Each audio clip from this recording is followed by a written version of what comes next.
What's up, party people? My name's Chris, and I'm a bookaholic.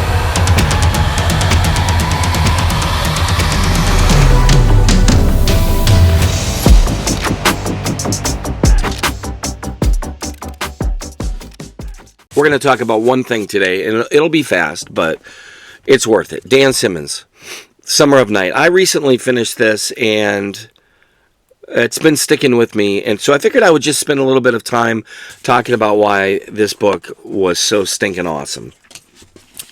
First and foremost, Elm Haven, Illinois, small town, mid-America, farming community, 1960s. In so many ways, as I started reading this book, it did have some similarities to, classics such as It by Stephen King. And I've read a little bit of Boy's Life by Robert McCammon, which I'm jumping into fairly quick here, to recognize the similarities. But this is probably, I'm trying to think if this is true. I think this is the first book I've ever read by Dan Simmons, and I'm verily I'm very interested in more about him. Who is he? Like, what's he all about, And his writing spans a number of different genres and is appreciated and loved. Hyperion, those books in that series alone are legendary in the fantasy community.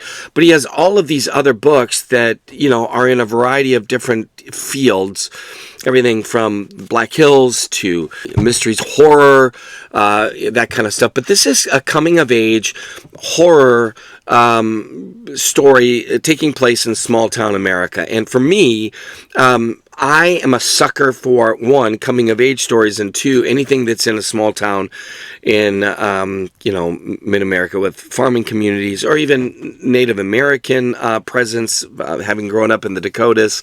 I love that kind of stuff. Elm Haven reminds me a lot of some of these towns that I lived in or were right near us.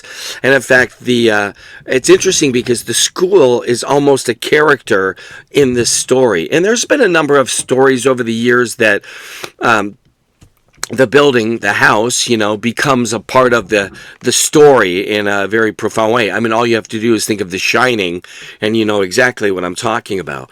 But in this story, this kind of small town, you have a number of different boys who are recognizable. They're the type of kids that you would have in every school, and for me especially, this taking place in the 1960s. As a kid, I grew up in the 70s and 80s.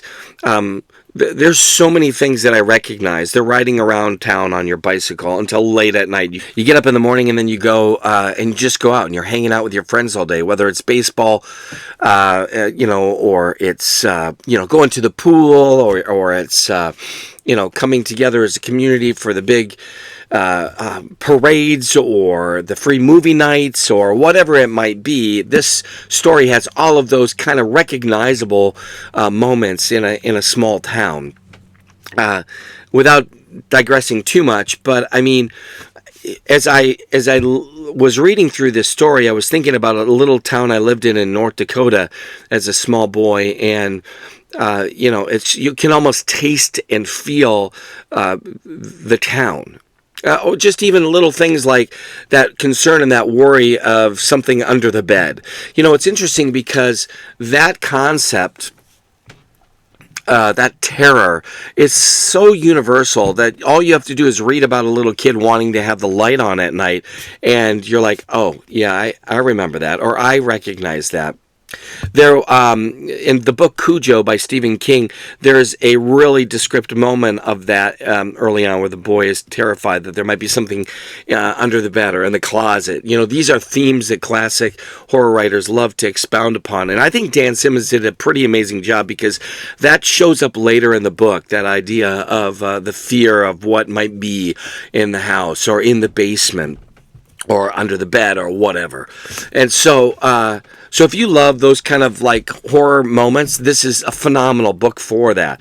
But what I think makes this so powerful is that it's so recognizable. There are some books that are definitely classic horror, but it almost immediately takes you out of what your understanding of reality is. And it jerks you a little bit too much, and you think to yourself, I don't feel like I believe this. I think in a lot of ways, so much in this is believable that when you're being played with supernatural or kind of unnatural moments, it's a little bit more easy to palate than if the whole thing immediately were put into almost like a fantasy arena. I think sometimes horror can do that. It can start to push towards more fantasy than actual horror. But what do I know? I'm just someone who reads books, right? So the truth is that if you're a fan of that kind of coming and growing into your own, you're going to love this book. If you're a fan of like small town, mid-America, farming, adventures, searching for buried treasures, trying to understand why certain things are happening, and there's a mystery that's connected with this as well, and again, just the whole way that Simmons writes characters is incredible. Like every single person that he's writing about, you had in your class with you growing up, or you were that person.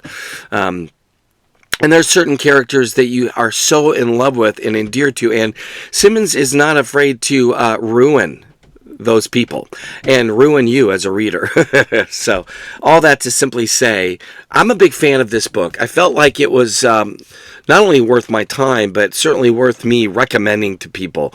And I feel like if you're looking for a really good book that you can kind of immerse yourself into, this is it. I first heard about this book from I think it was from Red Fury over there, Josh, and his love for the book, made me think, okay, I like his reviews anyway, so I'm gonna give it a go. And boy, was he right. So let me just give you a couple more little things. I don't believe these are spoilers, but what I think is exciting is that as you're watching the story develop, you're beginning to see these unique individual characters. And then Simmons does have some follow-up books that deal with them as adults, and you see that they become, in a lot of ways, what they were becoming. Like you see them come to fruition in the later books. And so I love that he treats that story, kind of progression with such respect. He's a master storyteller, and just even moments of like riding your bike and starting to feel like you're being watched, or wondering if a person's not showing up to school is more than just them being sick, or just even the poverty that is displayed, the differences in the ways that kids are growing up, the reality of some parents never present for their child, and you have everything from alcoholism to an endearing, grandmother that's being cared for and loved by the family. You have storylines that are connecting generations, and I just think at the end of the day, this was a home run. So, highly recommend, and I hope you check it out. So, thanks for tuning in. I love these books, and I'm probably going to be reading a lot more by Nan Simmons. Anyway, I love this stuff, and I hope you do too.